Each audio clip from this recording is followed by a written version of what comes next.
Glória ao nome do Senhor Jesus.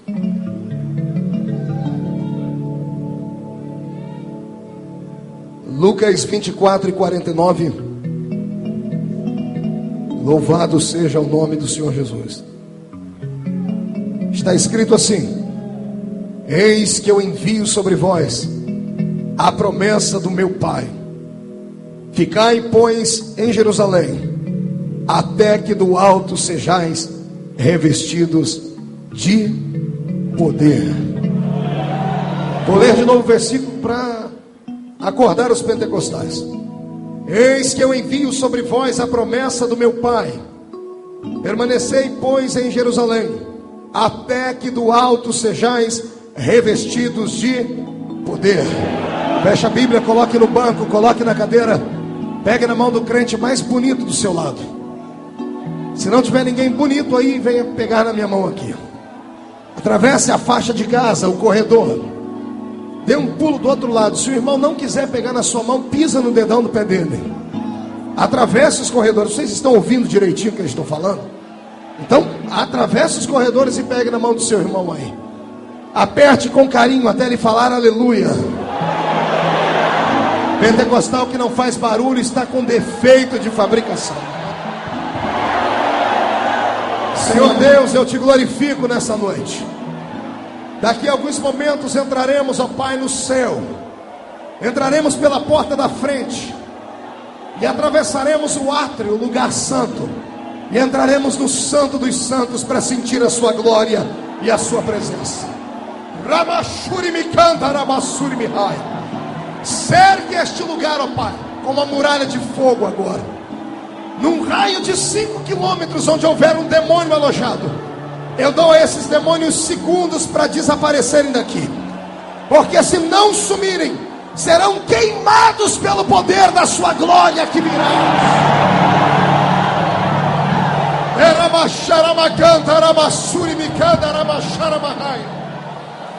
Senhor, abre a porta do céu sobre este lugar aqui e envia do céu para a terra uma comitiva de anjos, Senhor. Anjos de fogo, trazendo brasas de fogo em suas mãos.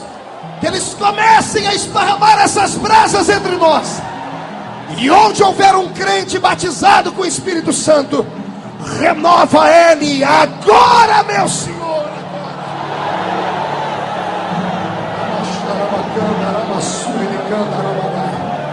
Fala conosco, Pai, em nome de Jesus. Tome o seu assento, por gentileza.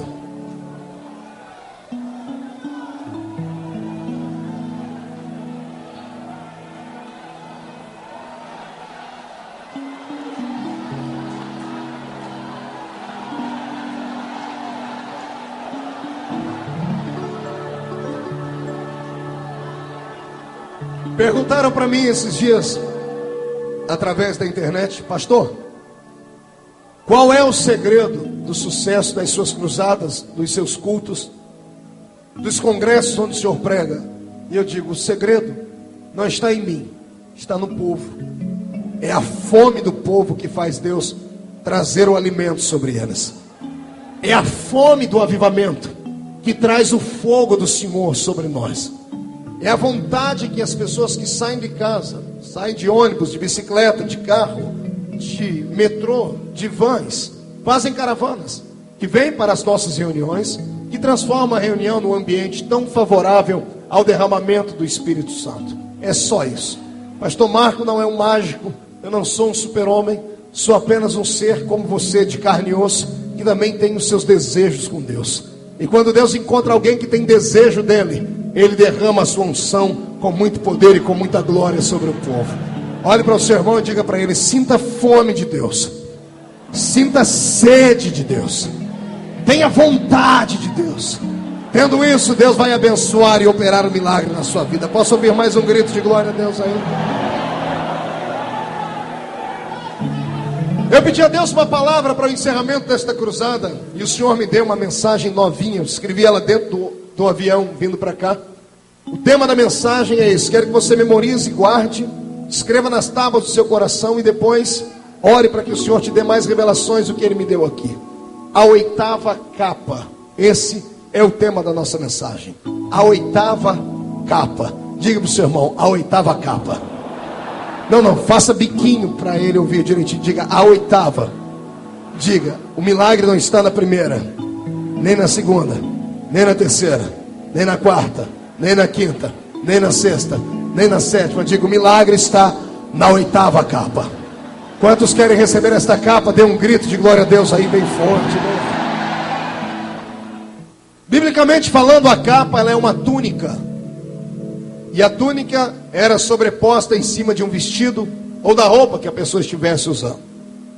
Biblicamente falando, a capa tem pelo menos 3 significados: proteção, revestimento e identificação. Proteção, revestimento e identificação. Memorizou? Dá para repetir comigo? 1, 2, 3. Proteção e identificação. Estas eram na Bíblia Sagrada os 3 motivos pelo qual uma pessoa colocava sobre o seu corpo uma capa. O motivo pelo qual uma pessoa vestia sobre a sua roupa uma túnica. E interessante é que eu encontrei na Bíblia pelo menos 7 pessoas que usaram uma capa diferente. Eu poderia aqui gastar horas e horas com cada uma das capas, mas como eu não tenho, eu vou aplicar a palavra, dar apenas uma pequena analogia para chegarmos na última, que é a que mais nos importa. Uma das capas mais famosas da Bíblia Sagrada era a túnica de José. Diga comigo, a túnica de José. Vamos ver se você conhece bem a Bíblia. Quem é que fez essa túnica para José? Quem era? O pai dele. Qual era o nome do pai dele? Diga, o nome do pai dele era? Diga para o seu irmão, conhece essa história? Conhece? Não, olhe para cá que eu vou resumir ela para você. Jacó foi um homem que deu início a essa história de crente ter família grande. Jacó não tinha uma família, ele criou uma tribo para ele. Aliás, ele criou várias tribos. Tinha ele 12 filhos. Quantos filhos? 12 filhos. Um pai que tem 12 filhos tem que ser um maestro, tem que ser um regente, tem que ser um herói e tem que ter o coração dele muito sensível para não transformar um filho em diferente de outro na questão de ser muito mais paparicado do que outro. Eu tenho 3 filhas. 3 filhas lindas, são a cara do pai, acredite você. Eu aprendi com Jacó, queria criar uma tribo em casa. Tive um menininho, mas o Senhor Jesus o levou. Ele está no céu. Então temos 3 meninas. E eu posso falar de filhos porque tenho experiência com eles.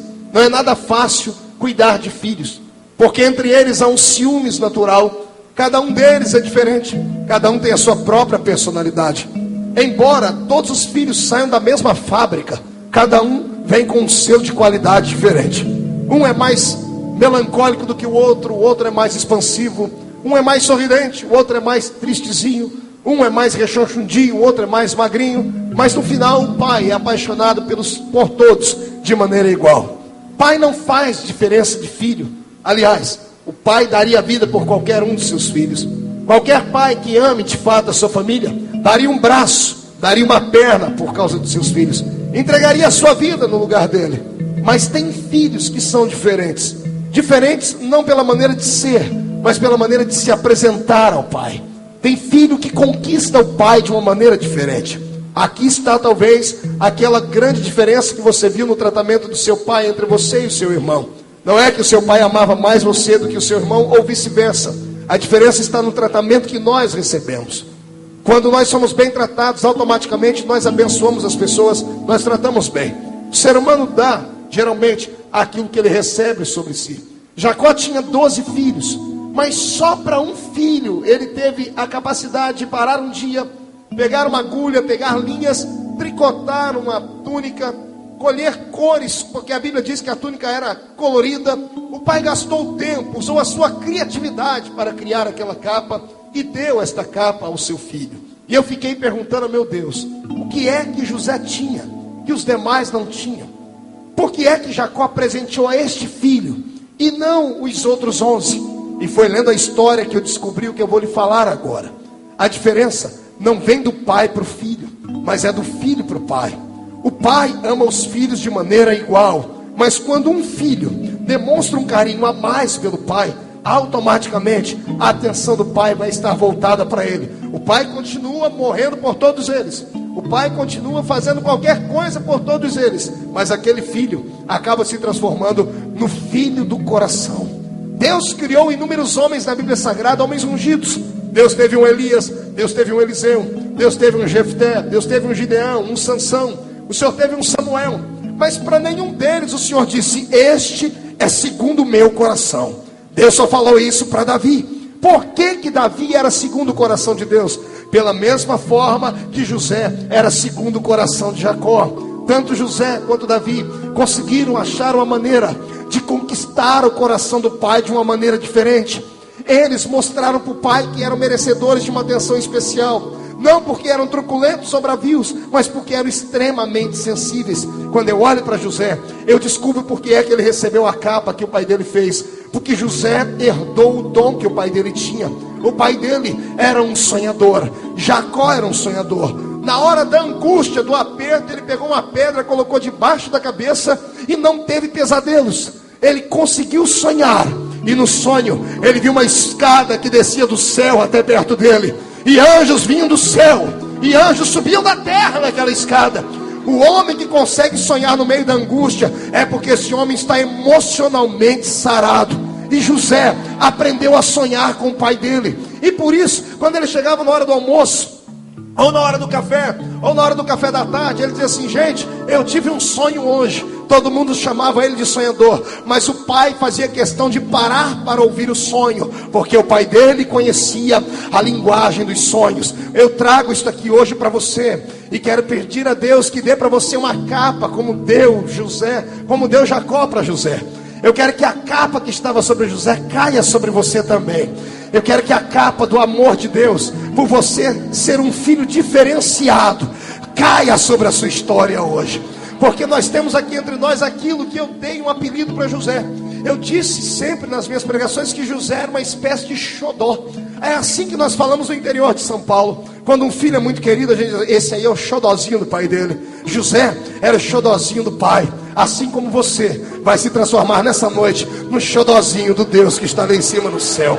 Por que é que você acha que tem crente aqui que demora 40 minutos para pegar fogo, e tem outros que já vem incendiado de casa? Por que você acha que uns têm sempre um testemunho para contar, e outros vivem sempre ouvindo os outros contar um testemunho? Isso é simples. Tem gente aqui que conseguiu, encontrou uma maneira de chamar a atenção de Deus. Ele encontrou aquilo que nós chamamos lá no meu interior de caminho das pedras. Quando você encontra o caminho das pedras, fica tudo mais curto. Eu tenho uma opinião para te dar hoje, um conselho. Se eu fosse você, eu encontraria uma maneira de chegar mais perto de Deus, mais rápido do que todo mundo que está aqui. Pastor, como é que eu posso fazer isso? Quem sabe se você absorver os sonhos de Deus hoje. Se Deus sonha, sonhe os sonhos de Deus hoje para você.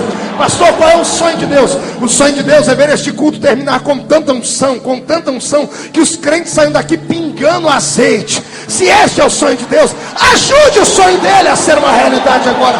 Comece a esboçar toda a alegria que está na sua alma. E quem acredita nesse pregador maluco, jogue a mão para cima aí e faz barulho agora.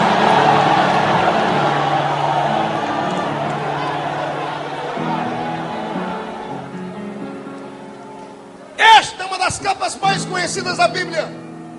Só que junto com esta capa vem as responsabilidades.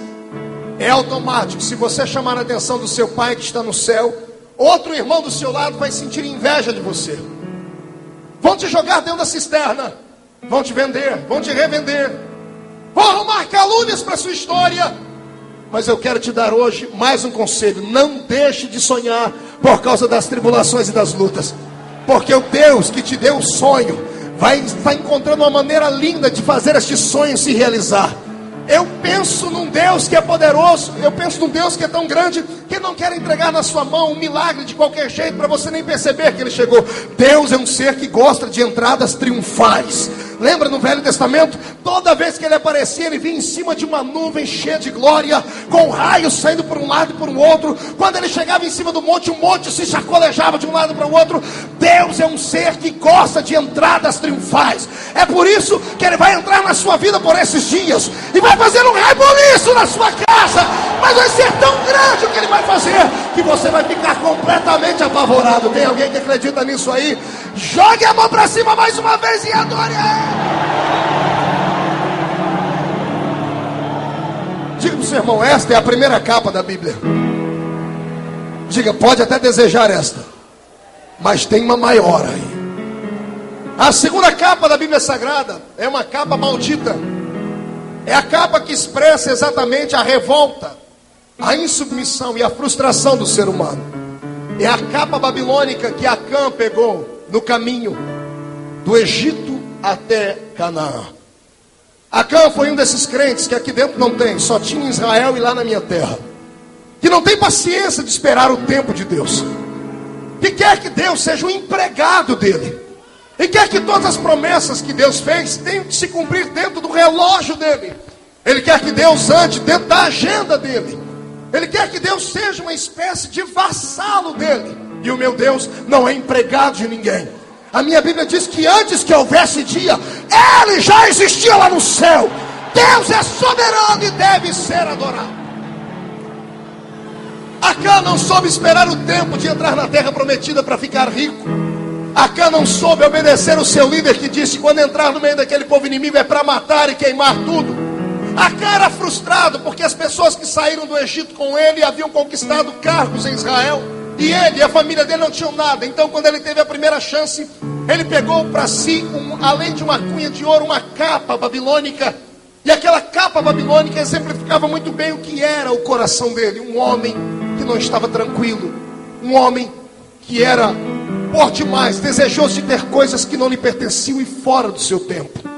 Por favor, eu oro hoje para Deus quebrar a cobiça da sua vida, a cobiça maldita que tem te feito trabalhar mais do que devia. E vou lhe dar um conselho, isso é experiência. Quanto mais você corre atrás do dinheiro cegamente, mais ele foge de você. Você deve permanecer no centro da vontade de Deus, porque se você estiver no centro da vontade de Deus, a minha Bíblia diz que as bênçãos é quem tem que te acompanhar. As bênçãos do Senhor tem que te seguir. Você está no caminho contrário da história. Os crentes do século 21 não se preocupam com os meios, desde que consigam seus finalmente. Dizem ele, não importam os meios, o que importa é o final, e eu sou contra isso. Crente não pode ser desonesto. Crente não pode levar uma vida parecida com a do ímpio lá fora. Se for para ser parecido com aquele que está lá fora, entregue a sua carteirinha e rasgue ela. Saia da sua igreja. Se for para levar uma vida porca, podre, desgraçada, abandone a sua fé.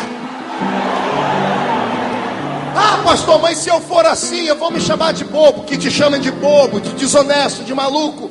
Não entre por essa filosofia de almanaque que criaram os homens do século 21, que o errado tem que ser certo, e que ser honesto demais é para bobalhões. A minha Bíblia Sagrada em Provérbios 29, versículo 2 diz que quando o honesto governa, o povo todo se alegra.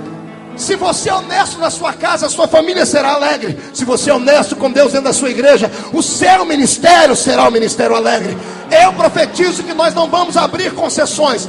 Eu profetizo que nós não vamos ter que roubar nada de ninguém. Não vamos ter que roubar a oportunidade de ninguém. Não vamos ter que pisar em cima de ninguém para conquistar aquilo que é nosso. O que é seu é seu. Vem na sua mão no tempo certo.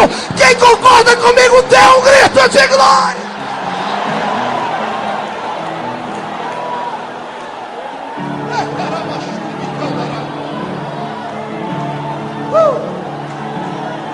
Meu corpo já começou a ficar arrepiado aqui.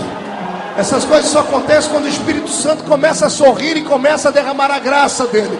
Deus está dizendo que aquilo que é seu ninguém te toma. Repita comigo, o que é meu ninguém leva embora. Não bata no pé e diga, o que é meu ninguém toma. Escute aí, Satanás, o que é nosso ninguém pega.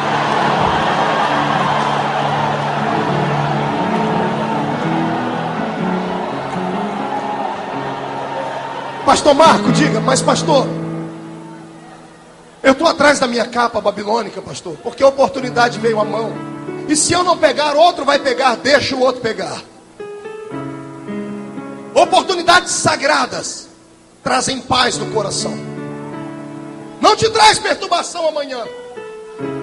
E fique tranquilo, se Deus disse que abriu uma porta para você, Ele vai te mostrar quando a porta abrir. E vou te dizer mais, se Deus mostrou a porta para você, quem entrar pela porta é amaldiçoado. Só você entra para ser abençoado, porque aquela porta tem o seu nome. Quando Deus abriu o mar vermelho para o povo dele passar, Ele escreveu na porta das águas, só o meu povo passa aqui. Israel, quem não é Israel, se entrar aqui morre. Para Israel era bênção, para o Egito foi morte. Eu profetizo em nome de Jesus que você não vai sair daqui mais com medo das pessoas roubarem a sua chance, a sua oportunidade. Faça o que Deus colocou na sua mão para fazer e aguarde o tempo dele. O milagre está vindo pulando sobre os montes. Vai cair na sua casa. Pegue esse milagre e adore a Cristo. Enquanto o velho seu irmão, diga para ele: cuidado com a capa babilônica. Essa é a segunda. Diga, mas tem uma maior ainda. A terceira capa mais famosa da Bíblia é a capa de Elias. Posso ouvir aí a capa de Elias? A capa de Elias representava a influência, o sobrenatural, a coragem e a ação divina. Quem olhava para Elias queria ser como ele. Eu profetizo que o Senhor te dará esta mesma unção. A partir de hoje você não vai ficar correndo atrás dos outros para se espelhar nos outros. A partir de hoje quem vai ditar modas é você. A partir de hoje quem vai ditar filosofia será você.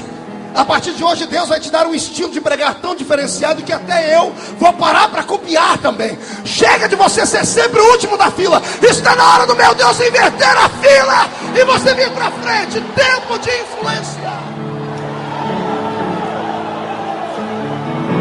Ou você acha que Eliseu queria apenas operar os milagres de Elias? Eliseu queria tudo que Elias tinha. E o que Elias tinha junto com aquela capa dele? Elias tinha autoridade, coragem. Diga para o seu irmão: coragem. Todo mundo pede a unção dobrada de Elias. Poucas pessoas querem as responsabilidades que Elias tinha. Quero ver você chegar diante de um rei e ter que falar para ele que ele está em pecado. Quero ver você pegar pelo cangote 850 profetas, 400 de Baal e 450 de Azera, e matá-los ao fio da espada no nome do seu Deus. Quero ver você correr mais rápido do que uma carruagem real puxada por 4 cavalos árabes de tração forte, e você chegar no palácio primeiro do que eles. Quero ver você chegar num lugar onde ninguém te conhece, subir em cima de uma pedra, bater no peito e dizer assim: ó, segundo a minha palavra não chove mais aqui. E as pessoas te questionarem: calma aí, não é segundo a palavra de Deus? Você dizer: não, é a minha. Anote aí, quem está dizendo sou eu, Elias. Deus te mandou, Elias? Não, Deus não precisa mandar. O que é certo, eu posso falar e ele lá em cima dá um jeito de assinar embaixo. Eu profetizo em nome de Jesus que a minha geração será uma geração de coragem. Uma geração tão corajosa que ninguém mais vai fazer você de tapete nesta cidade. Eu profetizo que Deus te dará autoridade no seu trabalho, te dará autoridade na sua escola, te dará autoridade dentro da sua casa, te dará autoridade na sua igreja. Ninguém mais vai te olhar de cima para baixo para te pisar, porque a unção que repousava naquele homem já está sobre ti. Quem crê nisso, abre a boca para adorar.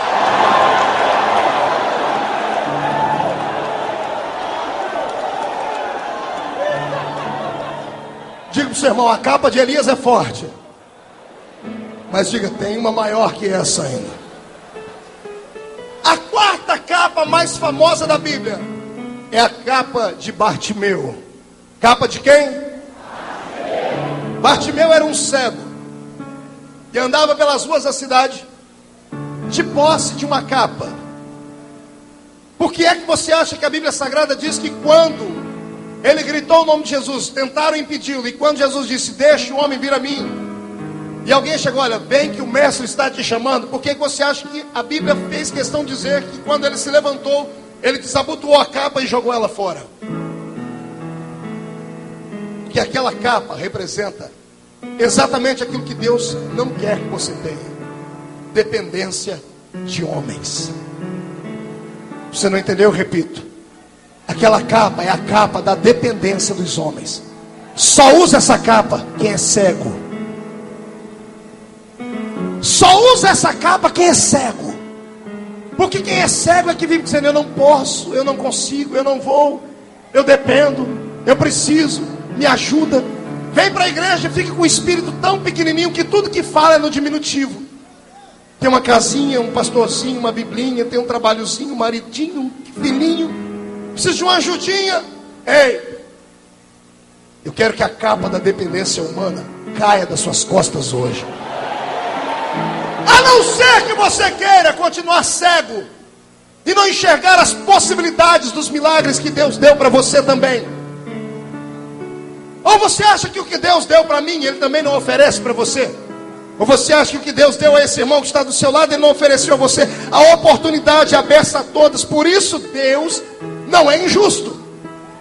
A chance é para todos. O problema é que nem todos têm coragem de ir. O problema é que alguns acostumaram a ficar pedindo esmola na igreja. Sabe por que Deus nunca vai te usar? Porque você aprendeu a ficar debaixo do jugo de homens.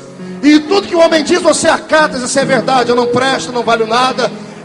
Falaram, você sonhou, falou, pastor, eu quero ser um pregador. E o seu pastor disse, enquanto você não estudar teologia, enquanto você não fizer um curso, enquanto você não fizer isso, você nunca será. Aí você disse, como eu não tenho dinheiro para pagar um curso, eu nunca vou ser nada. E você, pronto, fez a sua própria carapuça, vestiu uma carapuça de tristeza e botou a capa da injustiça nas suas costas.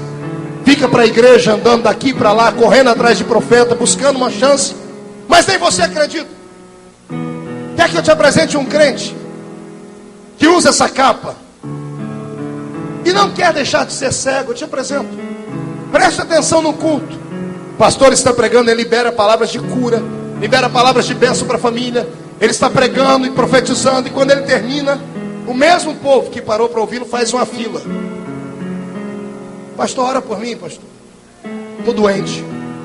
Mas o pastor profetizou o culto inteiro que aquele era um culto de milagre.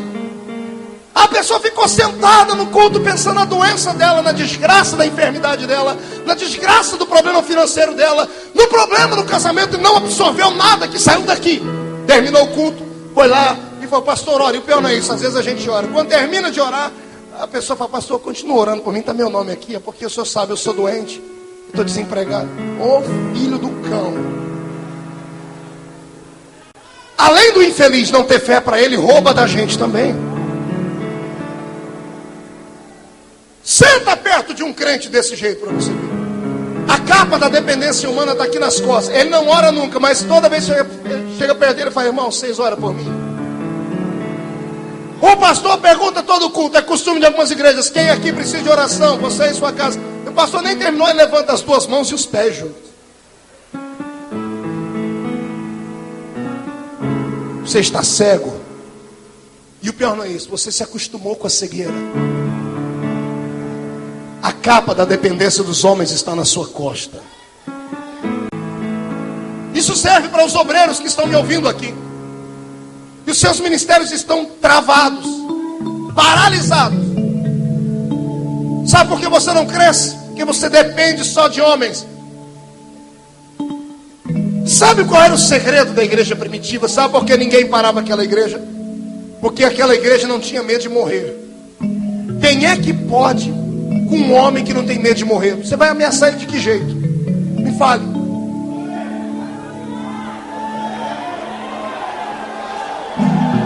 O imperador Tertuliano mandou uma carta para um outro imperador amigo dele e parou na mão dos crentes. Na carta, Tertuliano dizia assim: como é que eu paro um povo que não tem medo de morrer? Eu ameaço, eles debocham na minha cara. Ei, quem é que vai parar você? Se você acreditar que você depende mais de Deus do que dos homens, quem vai parar você? Murcha a barriga, estufe o peito, mão direita para cima. Isso aqui é um culto de coragem. Chacoalha a sua mão, coloque no ombro de quem está do seu lado. Agarre o irmão, olha, nem para isso você presta, coisa ruim. Agarre o ombro do seu irmão, chacoalhe ele até ele ficar irritado, irrita ele. Irrita, mas chacoalha, tira ele do lugar, diga, é isso que Deus está fazendo com você hoje. Pare de depender dos homens, dependa de Deus. Uns confiam em carros, outros em cavalos, mas nós fazemos menção do nome do Senhor.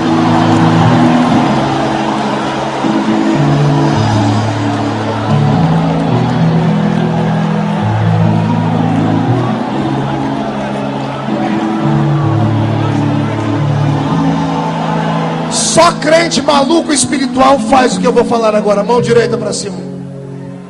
Vai nas costas do seu irmão, bem aqui perto do cangote dele. Pela fé, agarre a capa que está aí. a capa de Bartimeu, diz assim: irmão, eu vou te ajudar a se livrar dela. Diga: a partir de hoje você só vai depender de Deus. Tire a capa, jogue debaixo do seu pé e pise em cima dela. Oh, glória a Cristo!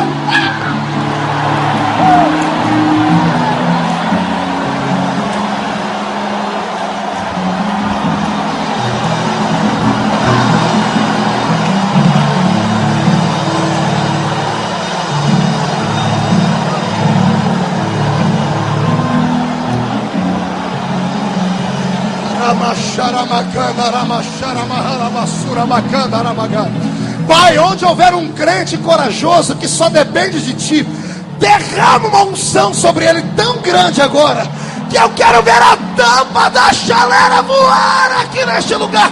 Seja renovado agora, seja renovado agora.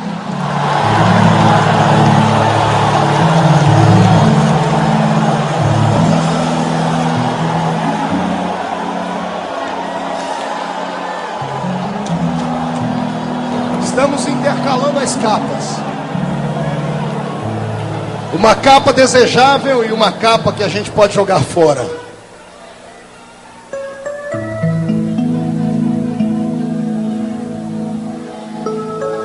A quinta capa mais famosa da Bíblia.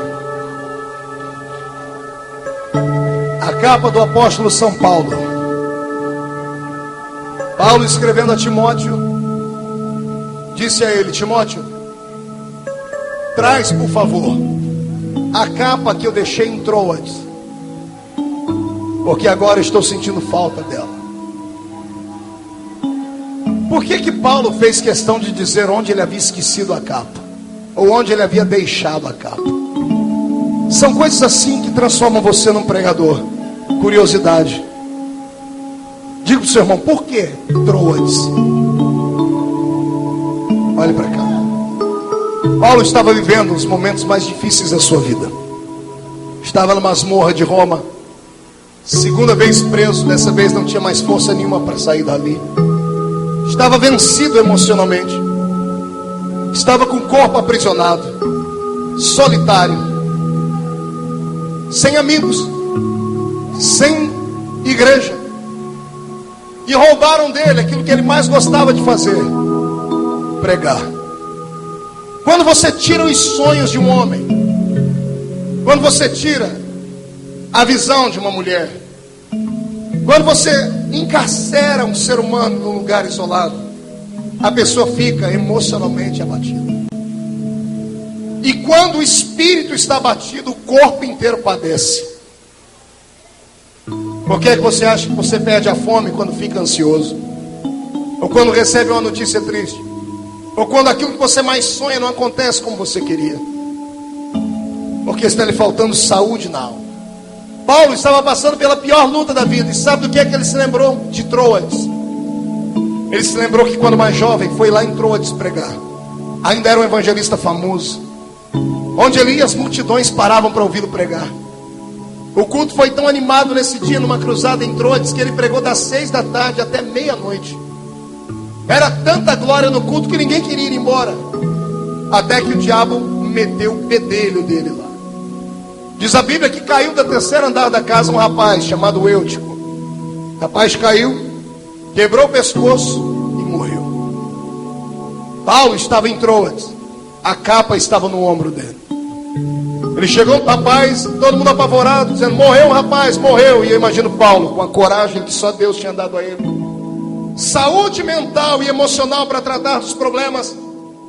Porque pessoa desequilibrada, quando vê um problema, ou ela se mata, ou ela começa a tirar para todo lado. Por isso que a sua vida é um inferno dentro de casa. Você só consegue sentir Deus na igreja. Você não tem saúde emocional para vencer os problemas dentro da sua casa, porque te falta uma experiência mais forte com Deus. Tem pessoas aqui dentro, famílias inteiras aqui dentro, que o filho e a mãe, a oração deles é que eles possam levar o colchão de casa, da cama de casal, para dentro da igreja. Que dentro da igreja o pai é um santo, é uma bênção, mas quando chega em casa é um demônio.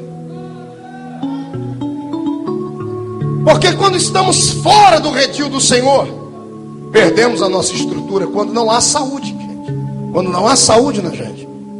Paulo se lembrou agora que ele estava dentro de um calabouço, esperando a morte chegar. Já haviam decretado a morte dele, já haviam falado como ele morreria, decapitado. Ei, pense na agonia. Você saber que um homem vai pegar uma espada, uma foice, e vai arrancar o seu pescoço com um só golpe, tirar a sua cabeça. Tem que ter uma estrutura muito grande para não negar a Cristo, para não desesperar, para não se jogar no chão. E Paulo se lembrou do momento da vida dele em que ele mais precisou da ajuda de Deus. Não foi quando ele foi jogado de cima de uma muralha, ou quando ele ficou 3 vezes naufragado no mar, não. Foi em Troades. Imagine você pregando o evangelho e um adolescente morrer no meio da sua cruzada. Meu Deus do céu. Eu fico apavorado só em pensar. Em Ribeirão Preto, quarta-feira agora, sábado, eu estava pregando em Ribeirão Preto, numa cruzada, um grande congresso. Veio um bilhetinho, pastor, ore pelo meu filho, que ele engoliu uma caneta. Como é que um moleque engole uma caneta? Você consegue imaginar? Se você não tem uma estrutura, se você não tem uma intimidade com Deus, porque eu estou aqui pregando sobre possibilidades de milagres, estou pregando sobre coisas divinas, e de repente vem uma prova na hora, como é que você faz? Por isso que é fácil falar, mas é difícil viver aquilo que se fala. Paulo pediu, traz a capa para mim, porque quando eu olho para aquela capa, eu lembro de um momento em que eu estava sendo provado, mas eu tive equilíbrio, e com equilíbrio eu debochei da morte, e olhei para o rapaz morto e disse, onde está a morte? O seu aguilhão. E quando disseram para Paulo, o moço morreu, Paulo gritou, ele não morreu, ele está dormindo. Quem tem essa capa de equilíbrio, ele não vê problemas onde os problemas estão. Ele não vai levar para Deus os problemas. Ele não vai chegar a Deus, eu tenho um problema desse tamanho. Não, ele vai chegar para o problema e dizer, problema, o meu Deus é maior do que vocês, muito maior do que você. A capa de Paulo só foi pedida naquele dia por causa disso. Porque abraçado com aquela capa, no inverno que viria, ele se lembraria que houve dias na vida dele em que ele teve força para vencer tudo e a todos. Deus manda dizer aqui para você que está na hora de você se relembrar dos bons momentos que você teve com Ele. Está na hora de você se lembrar que você nem sempre passou pelo vale como está passando agora. Você já esteve nos montes com Deus. Você já voou na Shekinah divina. E aprove a Deus agora de fazer passar pelo vale. E por favor, para você não morrer no vale, grite a Deus para que Ele mande a capa das boas lembranças. Pois eu profetizo em nome de Jesus que o Deus que te salvou há 10, 5, 15, 20, 50 anos atrás, há um mês atrás, é o mesmo Deus que vai operar de igual forma, só que dessa vez com mais unção e poder sobre a sua vida. Quem crê nisso, fecha a mão, deposita no peito e dá um grito de glória. Diga para o seu irmão, essa capa é boa, mas tem uma melhor do que essa. A 6ª capa da Bíblia, a mais famosa, é uma capa que poucos comentam dela, mas foi famosa em sua época, tão forte que as pessoas jogaram sorte para tomar conta dela. As pessoas fizeram uma jogatina para ver quem é que iria herdar esta capa. Foi a capa que colocaram sobre o meu Jesus, quando ele foi condenado por Pôncio Pilatos. O seu corpo estava esquartejado por causa do azorrague que na noite anterior havia provocado 460 cortes nas suas costas. E quando Jesus foi julgado e condenado, alguém sem entender nada de dor e querendo humilhar aquele que estava sendo ali aprisionado, arrancou aquele pano que estava no seu corpo de uma só vez, fazendo abrir 460 feridas que começaram a sangrar. E ele, que já estava fraco da noite anterior, agora estava quase desmaiando diante dos homens. Se levassem ele direto para o Gólgota, eu entenderia. Mas meia dúzia de soldados, truculentos e malvados, pegaram uma capa vermelha, colocaram nas costas dele, colocaram uma coroa de espinhos na cabeça e com uma cana bateram na cabeça dele e disseram assim: e aí, rei, como você está se sentindo usando esta capa de rei? Falar sobre esta capa é doloroso demais, porque é falar com pessoas que têm uma vocação e ninguém acredita na vocação dele. É falar com pessoas que estão dizendo: eu sou um pregador. E as pessoas debocham de você, dizendo: você é pregador? Então vem pregar na minha igreja. Eu pego a minha Bíblia, fala alguma coisa da Bíblia para mim. Colocaram em Jesus uma capa que mostrava exatamente aquilo que ele seria no futuro, o rei. Mas não colocaram acreditando, colocaram debochando dele. Suportar esta capa não é para qualquer um, porque ela vai vir no momento de dor. Vai vir no momento onde as pessoas, ao invés de te apoiarem, vão te apunhalarem. Ao invés de te ajudarem a crescer nos seus sonhos, vão querer sepultar você e os seus sonhos juntos. Vão cuspir em você, vão bater em você, e você não vai poder reclamar. Você vai ter que fazer como Jesus fez, em silêncio. Olhar para todo mundo e por dentro ter piedade deles, porque você foi chamado e não eles. Por que é que eu sofro tanto, pastor? Por que que os pastores não entendem a minha vocação? Por que que ninguém me dá uma chance na vida? Por que que eu quero e não consigo? Por que que todo mundo tripudia em cima de mim, pisam em cima de mim? Por quê, pastor? Simples. Porque a sua história será muito grande.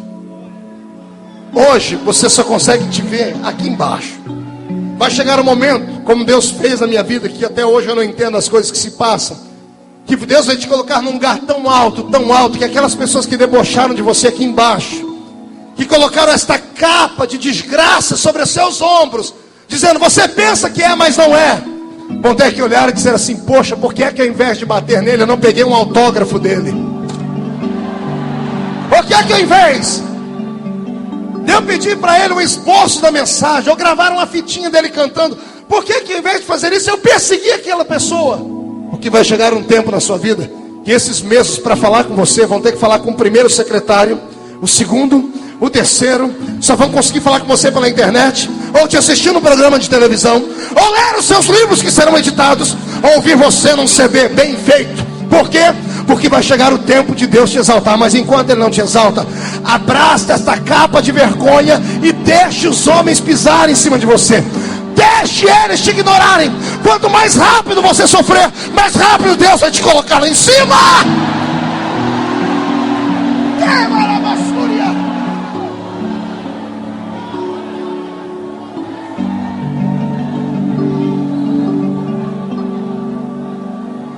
Aguente firme.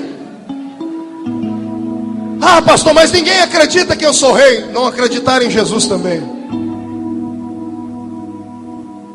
Ah, pastor, mas eu vou ter que morrer para as pessoas acreditarem. Não, a Bíblia diz que antes de Jesus morrer, um dos que fizeram isso com ele teve que olhar para cima e falar: verdadeiramente, esse aí era filho de Deus.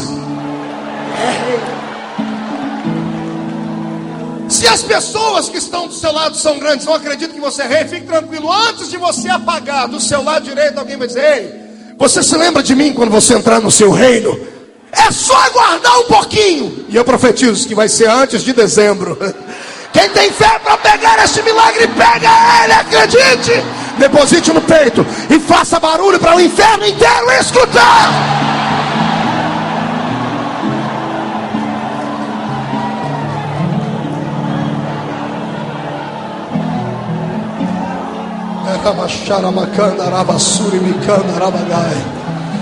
Estou sentindo que Deus falou com alguém muito forte aqui agora.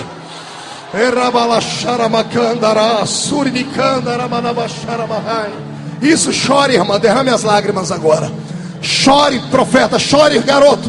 Derrame tudo agora, põe tudo para fora agora.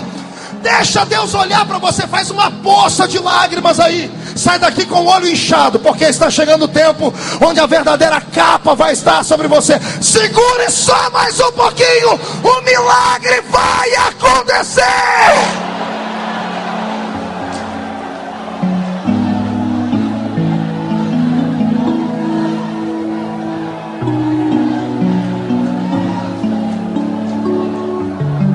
Diga para o seu irmão: essa capa é dolorida. Diga: mas tem uma maior aí. A 7ª capa mais famosa da Bíblia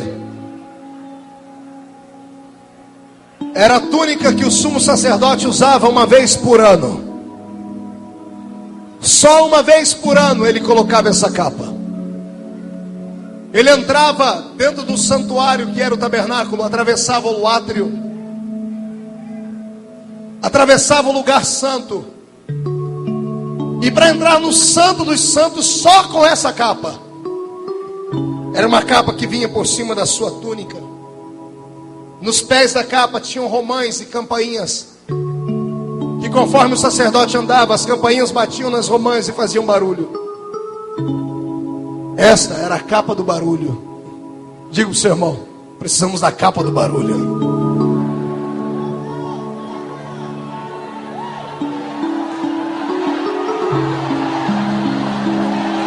Me perdoe, você que é um mudo espiritual, você que é mais gelado do que os icebergs da Antártida. Me perdoe aí, você que não consegue abrir a boca nem para respirar. Boca de aço, língua de ferro, queixo de concreto. Me perdoe aí, você que é uma geladeira humana, e que onde chega acontece milagre, cai neve em cima de você. Essa capa não é para você. Essa capa é capa do barulho.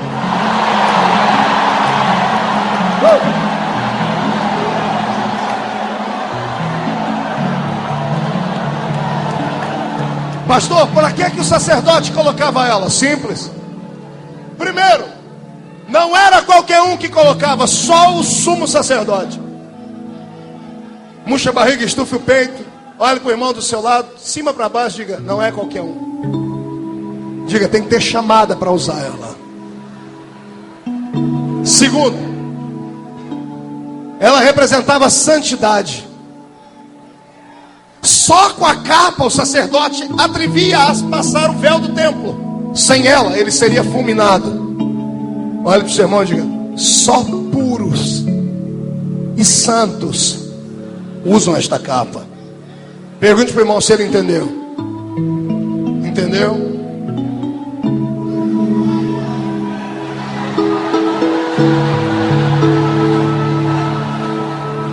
Pastor, por que essa capa tinha que fazer barulho? Simples. Porque às vezes o sacerdote não merecia usá-la e podia entrar lá dentro com aquela capa. Deus não se iludia. Se Deus descesse lá dentro, entre as duas imagens, os querubins que estavam em cima da tampa, chamava-se propiciatório, em cima da arca. Quando Deus descia ali dentro, se o sacerdote estivesse com a vida torta e podre, o sacerdote podia morrer. Se o sacerdote morresse, o barulho ia parar lá dentro. E se parasse o barulho lá dentro, acabou a história. Ninguém podia interceder pelo pecado do povo. Por isso que o povo ficava ao redor do templo uma vez por ano, todo mundo tinha a orelha pregada no santuário. Para quê, pastor? Para escutar o barulho da campainha do sacerdote. Sacerdote vivo, campainha fazendo barulho. Sacerdote morto, sem barulho nenhum. Barulho de sacerdote representava perdão de Deus. Pastor, isso aí é só para aquela época, né? Claro que não. A minha Bíblia diz que você é sacerdote. A Bíblia diz que nós somos constituídos reino e sacerdócio sagrado. Olha para o seu irmão e diga: você é um sacerdote. Aí pergunte para ele: cadê a capa?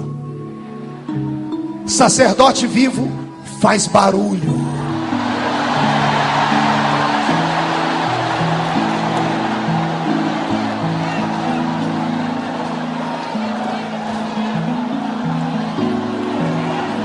Quantos estão preparados para ouvir sobre a oitava capa agora? Porque agora é que eu vou pregar. Até agora foi só a introdução da mensagem. Diga para o seu irmão: aperte o cinto, porque nós vamos decolar aqui agora. Tem sacerdote vivo aí? Faz barulho lá!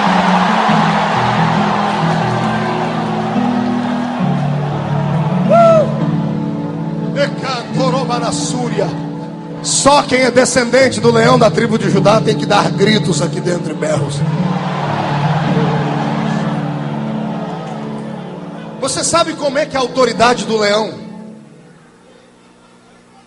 é respeitada dentro de um zoológico ou na selva? Não é pela juba dele. Não é pela idade do leão, não é pelo seu pisar, é pelo seu urro. Quando o leão urra, até os passarinhos param. Leão não tem que sair gritando e batendo no peito, eu sou leão. É os outros a quem tem que ter inteligência assim, lá vem o leão.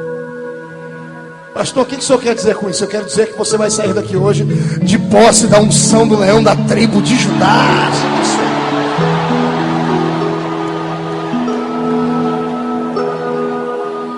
A oitava capa,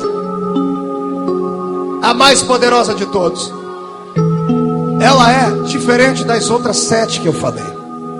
Por quê, pastor? Porque as outras 7 são feitas por mãos humanas.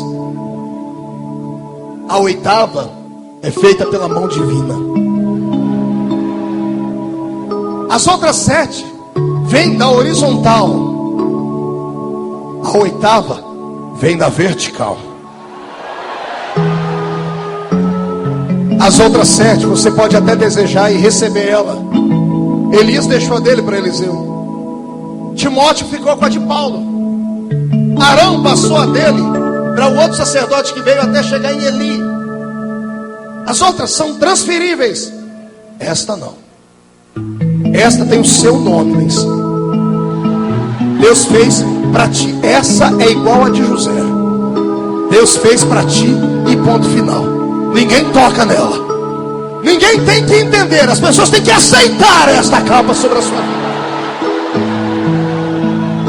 Que capa é esta, pastor? É a capa que nós temos em Lucas. Ficar em Jerusalém até que do alto sejais. Até que do alto sejais. Use a sua inteligência e venha comigo. Olhe do seu lado e pergunte para o irmão se ele está vestido. O irmão está vestido? Quem está vestido aí? Deixa eu ver. Eu, pastor Marco Feliciano, segurei. Estou vestido com essa camisa. Sem ela eu não poderia estar aqui. As pessoas sentiriam vergonha. Eu seria processado e preso. Um desrespeito. A nudez do homem representa a sua vergonha. Quando eu aceitei Jesus, eu fui vestido com o poder do Espírito Santo. Recebi a salvação. Hoje eu estou vestido. Mas na hora da luta, da dificuldade, dos grandes problemas, não basta estar vestido. Porque o frio vem na alma. A chuva torrencial da maldade pinga sobre a gente. Quando vem o pior momento da vida da gente, não basta estar vestido. A gente tem que estar revestido. Aí sabe o que acontece? Vem, pastor Joel.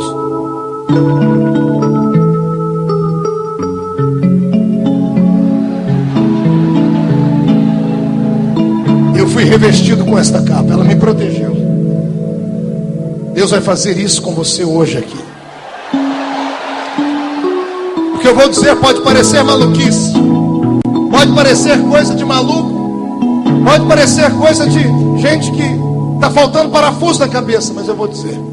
Pessoas vão sair daqui hoje com um peso nos ombros. Vão sair com um peso nos ombros tão grande. E vão entrar dentro dos seus carros. Vão chegar em casa. Vão apagar. Vão dormir. Sem entender o porquê. Quando acordarem amanhã, a resposta vai estar na sua cara. Ninguém vai entender mais nada da sua vida. Vai cair sobre ti um peso da glória de Deus. Vai vir sobre ti a unção, a glória de Cristo Jesus. Vai revestir a sua vida. Você vai ter fogo até nos seus ossos. Eu profetizo em nome de Jesus que nenhum demônio cruzará o seu caminho sem ser destruído pela glória do Senhor.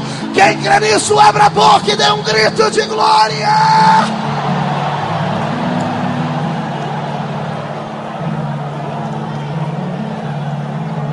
Mas ouça-me. Este poder que reveste não é dado de qualquer maneira. Primeiro, você tem que estar no lugar certo para receber. Diga para o seu irmão, tem que estar no lugar certo para receber essa capa. Não, aponte o dedo no nariz dele. Diga, se você não estiver no lugar certo, você não vai receber esta capa de revestimento. Pergunte para mim, pastor, qual é o lugar certo? Jerusalém. Você deu glória, você tinha que ficar triste. Mas pastor, mas eu não tenho dinheiro para ir a Jerusalém. Faz assim comigo. Vou falar e você repete desse jeito. Você tem que ir em Jerusalém. Que bonitinho. Só que Jerusalém aqui não está falando de um espaço geográfico. Está falando de algo muito mais forte do que isso. Jerusalém tem dois significados. Primeiro é o seu significado etimológico. A palavra Jerusalém significa habitação da paz. A habitação do quê? Só é revestido com este poder quem está em paz. Se você está brigado com alguém, ou se mordendo de raiva por causa de alguém, se você entra dentro do culto da sua igreja, não consegue olhar para o púlpito e não está bem com o irmão do seu lado, não espere receber esta capa. O Espírito Santo não gosta de guerra. Se ele gostasse de guerra, ele tinha dito para o povo ficar em Beirute, fique lá no Líbano. Ele teria dito para o povo ficar lá em Bagdá. O Espírito Santo só desce onde há paz. E sabe por que as nossas cruzadas são um sucesso e uma bênção? Porque aqui habita a paz.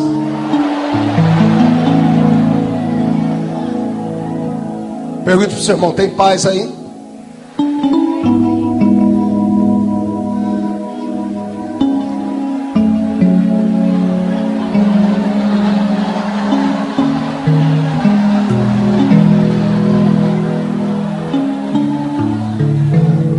Está na hora de você ter o poder de Deus pesado sobre a sua vida. Está na hora de você entender que você não é mais um. Está na hora de você entender por que ser pentecostal. Está na hora de você entender por que você ora em línguas, por que a gente dá murro para cima e dá uns pulos meio doido aqui. Só pode entender isso quem quer aprender e quem está disposto a acreditar. Senão, fica parecendo coisa de maluco mesmo. Eu não grito porque quero. Eu grito porque eu sei o que acontece quando eu grito. Por que que uma pessoa, quando ela está sentindo dor, ela grita? É o único recurso do cérebro para interromper por alguns milésimos de segundo a dor. Você já assistiu filme de guerra? Quando o soldado vai para o campo de batalha cerrado, quando ele está de frente às balas, os bombardeiros, eles não vão calados, eles vão gritando. Por quê? É a mensagem que manda para o cérebro para bloquear a dor e para expulsar a timidez. Por que as pessoas gritam no campo de futebol? Para mostrar a sua alegria e ovacionar o coração do atacante. Porque as pessoas gritam quando vão para o show de algum cantor. Estão extravasando a sua carne, a sua alegria de ser um cantor, que eles são apaixonados por ele. Resultado: o cantor canta com mais vida, o jogador joga melhor. Você assistiu o último jogo da Copa? Desgraça. Um dos atacantes tentou, foi lá para o meio do povo e começou a dizer, pedindo para o povo gritar, se empolgar. Por quê? Porque o povo alegre, os jogadores ficam felizes, o povo está acreditando na gente. Por que eu grito na igreja? Use a sua inteligência. Por que eu grito aqui? Eu sei que tem alguém lá em cima que é apaixonado por barulho. Eu não grito glória ao homem, eu grito glória a... Tem algum Deus na terra? Tem um sentado no alto e sublime trono. Quando eu grito aqui, ele não passa para ninguém o que é dele. Nem que ele tenha que ficar de pé no trono dele, estender a mão aqui para baixo e pegar cada glória e diz, essa glória é minha, essa é minha, essa é minha, essa é minha, essa é minha. Eu não reparto com ninguém. Se você manda a glória para cima, ele manda a glória para baixo. Então receba o revestimento dessa autoridade. Vai lá.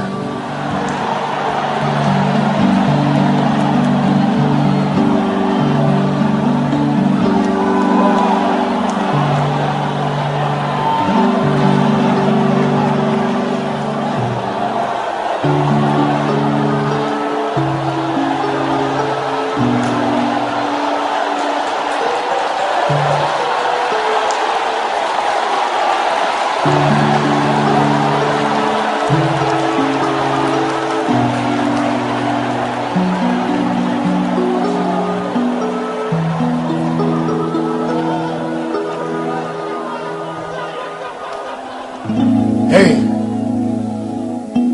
o Espírito Santo trouxe a minha memória para a gente terminar. Uma história acontecida em São Paulo. Tem uma avenida muito famosa em São Paulo chamada Avenida... Ai, Jesus. É a avenida... É o metro quadrado mais caro de São Paulo. Qual é o nome da rua? Paulista. Obrigado. Avenida Paulista. Bem na esquina da Avenida Paulista tem uma das ruas que cruzam ela, é a Rua Augusta. E essa história é muito interessante. Contam lá em São Paulo que um crente maluco desses que recebeu a capa da glória do avivamento foi revestido. Se falar capa, os outros, o pastor Mário está pregando heresia. Eu não sou revestido com uma coisa que eu não sinto nem que eu não posso vestir. Se eu fui revestido, eu vou dar o nome dessa capa. Capa do avivamento, da glória. Pronto, pode ver. Esse maluco recebeu e ele ligou para o pastor dele. Ligou, era 2h30 da manhã, mais baixinho, tá claro. Ele ligou e falou assim: pastor, Deus me acordou agora aqui e mandou eu ir para o centro de São Paulo. E eu tenho que chegar no centro até as 3 horas da manhã, pastor. Tem uma obra para acontecer lá. E o pastor acordou desesperado, pegou o carro, pegou o garoto e foi para o centro de São Paulo.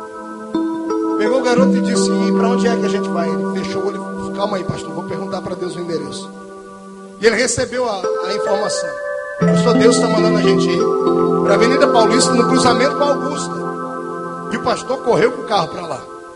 Chegaram lá 1 minuto para as 3 horas da manhã. Deu certo.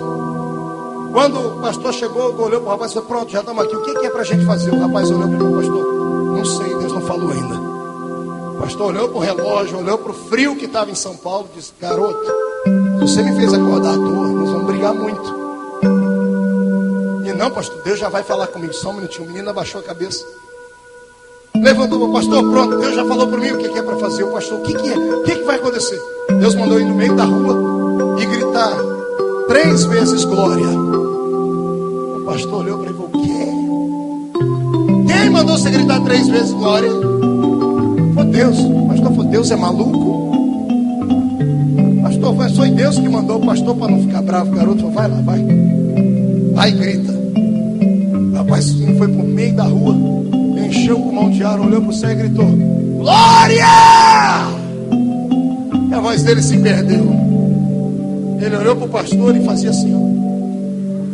E o pastor debruçou em cima do volante e fez assim. Puxou a barriga, olhou para o céu e gritou de novo: glória! O pastor olhava para ele, terceira vez ele puxou a barriga e deu um grito: glória! E voltou para dentro do carro, fechou a porta e falou: pronto, pastor, já fiz o que Deus mandou. O pastor olhou para ele e queria cozinhar ele, né?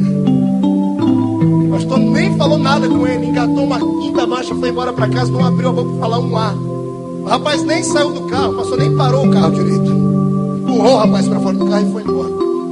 2 semanas depois, o pastor ficou tão perturbado com aquilo e disse: poxa, eu virei um menino. Eu fui acreditar naquele moleque.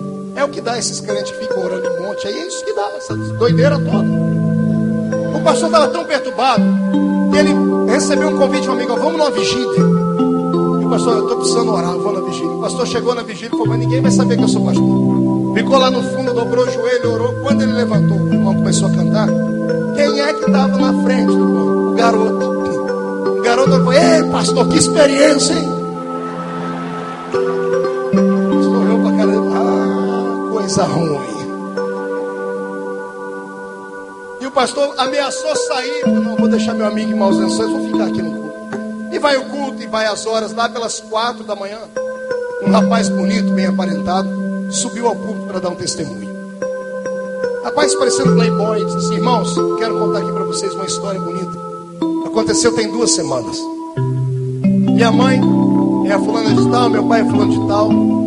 E eles têm um escritório deles aqui no centro de São Paulo, ali na Avenida Paulista, bem na esquina com a Rua Augusta, no 13º andar do prédio. E eu peguei a chave do meu pai e dei uma festa com os meus amigos lá. Papai crente, mamãe crente e eu desviado. E eu estava drogado, bêbado lá em cima. Quando eu ouvi uma voz dizendo: sobe lá em cima do prédio e se atira. E sua vida não tem mais sentido. Você só trouxe tristeza para o seu pai, para sua mãe. Você só abusou da vida. E ele disse que uma força levou ele até lá em cima. Ele disse que ele colocou o pé no parapeito do prédio, olhou lá embaixo e ameaçou se atirar. Ele disse que quando ele foi impulsar o corpo para se jogar, ele ouviu lá de baixo uma vozinha fraquinha falando assim: glória!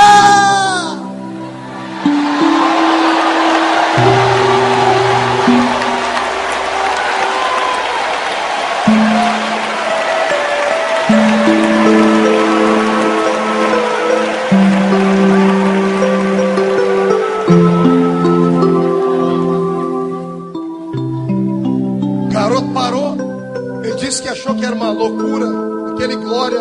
Na hora o Espírito Santo trouxe a memória dele, ele criança na igreja, e toda vez que a mãe dele terminava de orar por ele para dormir, ela dizia: oh glória. E ele falou: é coisa da minha mente. A voz dizia: é um diabo falando: pula. Ele impulsionou o corpo. Na segunda vez que ele tentou se atirar, a voz veio mais forte lá de baixo: glória. Ele falou que o corpo dele se arrepiou inteirinho. Ele disse: calma, é a primeira vez, tudo bem, mas a segunda não, tem alguma coisa diferente aqui. Porque ele começou a sentir um calor no corpo dele, o Espírito Santo limpando as toxinas do corpo, arrancando as misérias da droga. Ele dobrou o joelho, começou a tremer e começou a orar, pedir perdão a Deus e força. Pediu a Deus que revestisse ele. Enquanto ele orava, subiu lá de baixo o terceiro glória. Glória! Ele falou que esse caiu em cima dele como se fosse um banho de água, mas era uma água quente. E ele foi abrir a boca para falar glória também. Ele soltou, foi logo uma rajada de língua estranha. Ah, Jesus! E ele com a mãozinha para cima disse: eu não sei quem foi o maluco que gritou, mas eu sei que Deus usou alguém para dar um grito de glória lá na rua. E eu não morri, eu estou aqui salvo para a honra e glória de Jesus. O pastor agarrou o garoto, encheu-lhe de beijo e disse: filho, vamos mais vezes dar glória no meio da rua. Ei, eu te desafio a usar a autoridade que o Senhor te deu.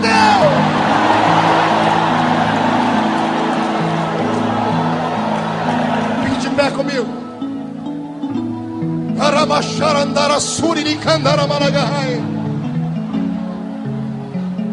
Há uma unção que Deus quer derramar sobre a sua vida hoje. Eu chamei ela de a oitava capa. É uma unção mais forte que a de Elias, do que a de José, do que a dos sacerdotes, tudo misturado. O que Deus vai te dar aqui agora não tem preço que pague. Não tem homem na terra, não tem demônio no inferno, não tem anjo no céu que vai roubar de você o que Deus vai te dar aqui agora. Eu profetizo que vai ser tanta glória na sua vida, que esta semana, quando você subir no púlpito para pregar, se segure. Aquela igreja vai incendiar. O Senhor vai te dar sabedoria para saber falar com a família. O Senhor vai te trazer unção, graça. Você não vai precisar mais cobiçar nada de ninguém. Deixa a capa babilônica para lá, porque a unção de Deus, ela atrai. Diga comigo: a unção de Deus atrai. Não grite: a unção de Deus atrai. Ela atrai a bênção. Ela atrai a bênção financeira. A unção de Deus atrai a bênção emocional. Quem está debaixo desta graça, de nada tem necessidade. Se você crê no que eu estou dizendo, abra a boca e comece a adorar. Comece a adorar. Comece a adorar. Comece a adorar.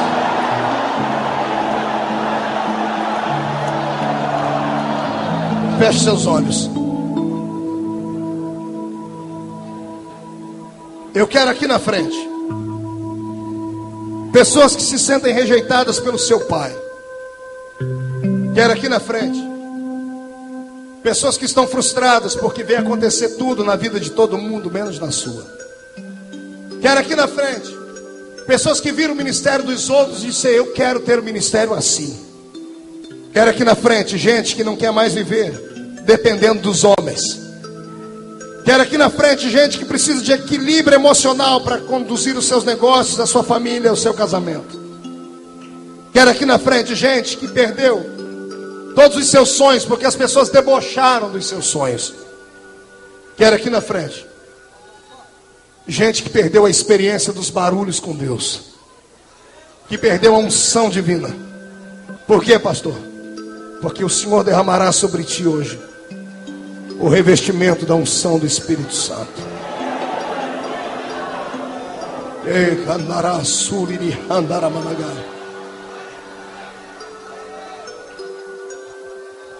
Levante as duas mãos para o céu.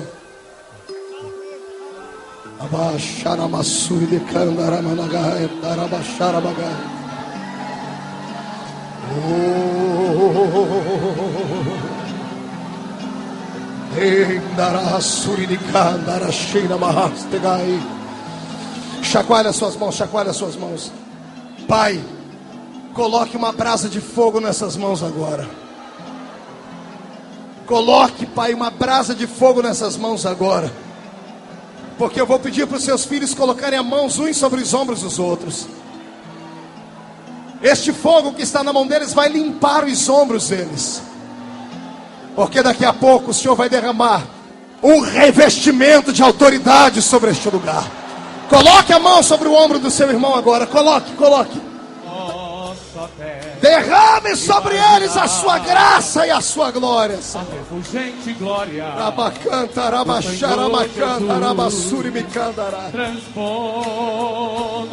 Feche os seus olhos e adore a Cristo. Adore a Cristo. Adore ao Senhor. Onde nem sul nem norte existirá.